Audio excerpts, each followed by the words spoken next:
بسم اللہ الرحمن الرحیم۔ شروع اللہ کے نام سے جو سب پر مہربان ہے، بہت مہربان ہے۔ یسبح للہ ما فی السماوات وما فی الارض الملک القدوس العزیز الحکیم۔ هو الذي بعث في الأميين رسولا منهم يتلو عليهم آياته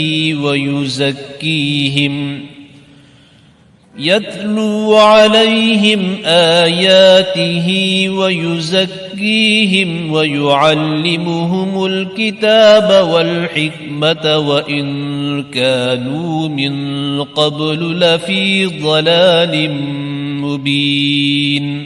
آسمانوں اور زمین میں جو چیز بھی ہے وہ اللہ کی تسبیح کرتی ہے، جو بادشاہ ہے، بڑے تقدس کا مالک ہے، جس کا اقتدار بھی کامل ہے، جس کی حکمت بھی کامل۔ وہی ہے جس نے امی لوگوں میں انہی میں سے ایک رسول کو بھیجا جو ان کے سامنے اس کی آیتوں کی تلاوت کریں اور ان کو پاکیزہ بنائیں اور انہیں کتاب اور حکمت کی تعلیم دیں، جبکہ وہ اس سے پہلے کھلی گمراہی میں پڑے ہوئے تھے۔ وَآخَرِينَ مِنْهُمْ لَمَّا يَلْحَقُوا بِهِمْ وَهُوَ الْعَزِيزُ الْحَكِيمُ۔ ذَلِكَ فَضْلُ اللَّهِ يُؤْتِيهِ مَن يَشَاءُ وَاللَّهُ ذُو الْفَضْلِ الْعَظِيمِ۔ مَثَلُ الَّذِينَ حُمِّلُوا التَّوْرَاةَ ثُمَّ لَمْ يَحْمِلُوهَا كَمَثَلِ الْحِمَارِ يَحْمِلُ أَسْفَارًا بِئْسَ مَثَلُ الْقَوْمِ الَّذِينَ كَذَّبُوا بِآيَاتِ اللَّهِ وَاللَّهُ لَا يَهْدِي الْقَوْمَ الظَّالِمِينَ۔ اور یہ رسول جن کی طرف بھیجے گئے ہیں، ان میں کچھ اور بھی ہیں جو ابھی ان کے ساتھ آ کر نہیں ملے، اور وہ بڑے اقتدار والا، بڑی حکمت والا ہے۔ یہ اللہ کا فضل ہے، وہ جسے چاہتا ہے دیتا ہے، اور اللہ بڑے فضل والا ہے۔ جن لوگوں پر تورات کا بوجھ ڈالا گیا پھر انہوں نے اس کا بوجھ نہیں اٹھایا، ان کی مثال اس گدھے کی سی ہے جو بہت سی کتابیں لادے ہوئے ہو۔ بہت بری مثال ہے ان لوگوں کی جنہوں نے اللہ کی آیتوں کو جھٹلایا، اور اللہ ایسے ظالم لوگوں کو ہدایت تک نہیں پہنچاتا۔ قل یا ایہا الذین ہادوا ان زعمتم انکم اولیاء للہ من دون الناس فتمنوا الموت ان کنتم صادقین۔ اے پیغمبر، ان سے کہو کہ اے لوگو جو یہودی بن گئے ہو، اگر تمہارا دعویٰ یہ ہے کہ سارے لوگوں کو چھوڑ کر تم ہی اللہ کے دوست ہو تو موت کی تمنا کرو اگر تم سچے ہو۔ وَلَا يَتَمَنَّوْنَهُ أَبَدًا بِمَا قَدَّمَتْ أَيْدِيهِمْ وَاللَّهُ عَلِيمٌ بِالظَّالِمِينَ۔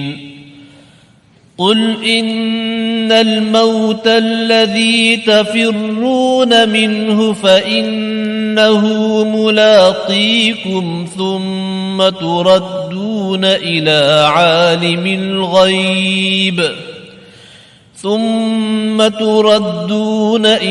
عالم الغيب والشهادة فينبئكم بما كنتم تعملون۔ اور انہوں نے اپنے ہاتھوں جو اعمال آگے بھیج رکھے ہیں ان کی وجہ سے یہ کبھی موت کی تمنا نہیں کریں گے، اور اللہ ان ظالموں کو خوب جانتا ہے۔ کہو کہ جس موت سے تم بھاگتے ہو وہ تم سے آ ملنے والی ہے، پھر تمہیں اس اللہ کی طرف لوٹایا جائے گا جسے تمام پوشیدہ اور کھلی ہوئی باتوں کا پورا علم ہے، پھر وہ تمہیں بتائے گا کہ تم کیا کچھ کیا کرتے تھے۔ يا أيها الذين آمنوا إذا نودي للصلاة من يوم الجمعة فاسعوا إلى ذكر الله وذروا البيع ذلكم خير لكم إن كنتم تعلمون فإذا قضيت الصلاة فانتشروا في الأرض وابتغوا من فضل الله واذكروا الله كثيرا لعلكم تفلحون۔ اے ایمان والو، جب جمعہ کے دن نماز کے لیے پکارا جائے تو اللہ کے ذکر کی طرف لپکو اور خرید و فروخت چھوڑ دو، یہ تمہارے لیے بہتر ہے اگر تم سمجھو۔ پھر جب نماز پوری ہو جائے تو زمین میں منتشر ہو جاؤ اور اللہ کا فضل تلاش کرو اور اللہ کو کثرت سے یاد کرو تاکہ تمہیں فلاح نصیب ہو۔ وَإِذَا رَأَوْا تِجَارَةً أَوْ لَهْوًا انفَضُّوا إِلَيْهَا وَتَرَكُوكَ قَائِمًا قُلْ مَا عِندَ اللَّهِ خَيْرٌ مِّنَ اللَّهْوِ وَمِنَ التِّجَارَةِ وَاللَّهُ خَيْرُ الرَّازِقِينَ۔ اور جب کچھ لوگوں نے کوئی تجارت یا کوئی کھیل دیکھا تو اس کی طرف ٹوٹ پڑے اور تمہیں کھڑا ہوا چھوڑ دیا، کہہ دو کہ جو کچھ اللہ کے پاس ہے وہ کھیل اور تجارت سے کہیں زیادہ بہتر ہے، اور اللہ سب سے بہتر رزق دینے والا ہے۔